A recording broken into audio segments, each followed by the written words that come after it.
na-invite na naman tayo ng isang event ng Akari X Bini. Tara, samahan nyo akong umattend dito sa Enderun Tent PGC. Munti ka na nga tayong hindi maka-attend. Buti na lang talaga meron tayong mapag-iwanan kay Syempre, bago tayo mag-register, pinakita nga muna natin yung ating QR code confirmation and also yung ID natin. Nakakatuwa nga lang, pagpasok nga pala natin dito sa pinaka-event place ay may mga naka-input na mga bawat names namin. Yung mga kasama ko nga pala dito ay isa sa mga co-affiliate ko dito sa TikTok and co-content creator natin. Hindi ko nga pala ina-expect na nandito rin pala sila Carlos Yulo at yung partner niyang si Chloe. Ang start nga pala ng program dito ay 4 p.m. until 7 p.m. May mga nag-perform and participate nga pala ng mga iba't ibang school at eto, habang inaantay natin ang Bini Blooms, tara, sabay-sabay tayo pakinggan yung performance nila.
What's up, it's Joanna!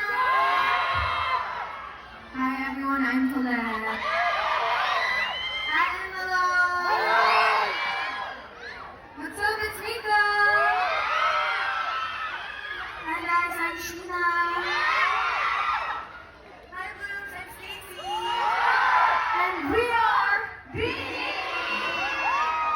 Alright! Grabe, para silang mga manika, tapos ang sasexy nila at ang kikinis pa. Iba pala talaga kapag ka narinig mo yung kanta nila ng live performance, tapos yung introduction sobrang nila. Worth it at sobrang saya ko nung napanood ko tong Bini na to. After nga pala mag-perform ng Bini, ayan, meron namang hinandang games and questions ang Akari. And syempre, hindi rin magpapahuli ang Blooms. May Q&A and also may mga fast talk, tapos may mga sayaw pa sila mga TikTok dance trends with Blooms. Sobrang nakakatuwang umattend ng mga ganitong event and dahil ma-enjoy at maririnig mo yung pinaka-live performance ng Bini. By the way, ito nga pala yung Akari X Bini Lightstick Fan ng bagong labas ng Akari. Available nga pala to mga fans ng Bini kay Akari website or mapa TikTok man yan or to other platforms. At hindi ko rin in-expect na nag-celebrate din kami dito ng birthday ni Colette. And syempre, sinelebrate din namin yung mga big wins ng Bini. At meron nga rin palang pag-giveaway ang Akari tulad nitong ating lightning glass nila. Ito nga pala yung ginamit namin para makapag-cheer sa mga Bini. Thank you so much, Akari, for having me and also sa mga PRs na binigay ninyo tulad nito. Grabe yung happiness and experience na binigay nyo sa amin. Bago nga pala natin makalimutan, ito nga palang event na to ay exclusive sa mga Blooms and also sa mga buyers ng Akari na kung saan bibili ka ng mga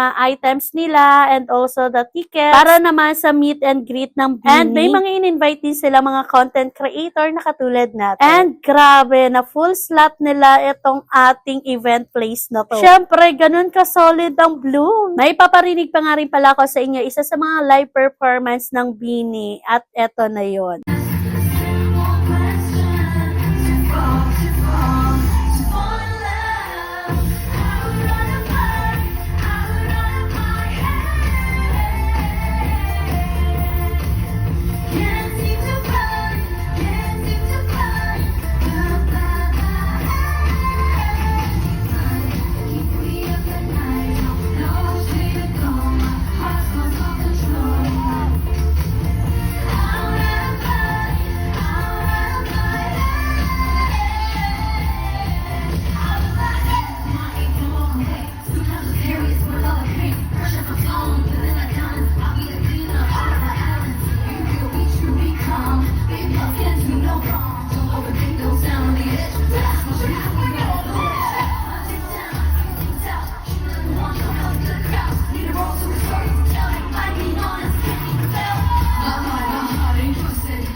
Grabe no, ang gagaling nilang sumayaw at kumanta. Kaya naman nakakatuwa talaga panoorin to, lalo na live performance pa. Iba yung kilig, iba yung saya na nararamdaman ko dito. And syempre, hindi ko rin talaga maiwasan na hindi maisip yung anak ko kasi sobrang fan na fan niya yung Beanie. Baka kasi kapag sinama ko siya dito, baka umakyat na yun dun sa stage at sumayaw. Yes, ganun niya kagusto ang Beanie. Kaya naman nung pag-uwi ko, pinakita ko sa kanya yung mga PR package na na-receive namin. Grabe yung enjoy at ngiti niya nung nakita niya yung mini fan ko. Sana sa susunod maka-attend ulit ako ng mga ganitong klaseng event at talagang na-enjoy. Again, thank you so much Akari for having me for this event. Na sobrang na-enjoy ako. And also, thank you so much nga rin pala sa mga staff na sobrang babait na in-assist kami from the receptionist hanggang sa makaupo. And also, thank you so much TikTok. So, paano ba yan? Hanggang dito na lang. Bibitinin ko na muna kayo. Pero kung may mga request kayo, may mga clips pa ako dito. Thank you so much for watching sa mga susunod na event ulit. And don't forget to share this video. Thank you. Bye!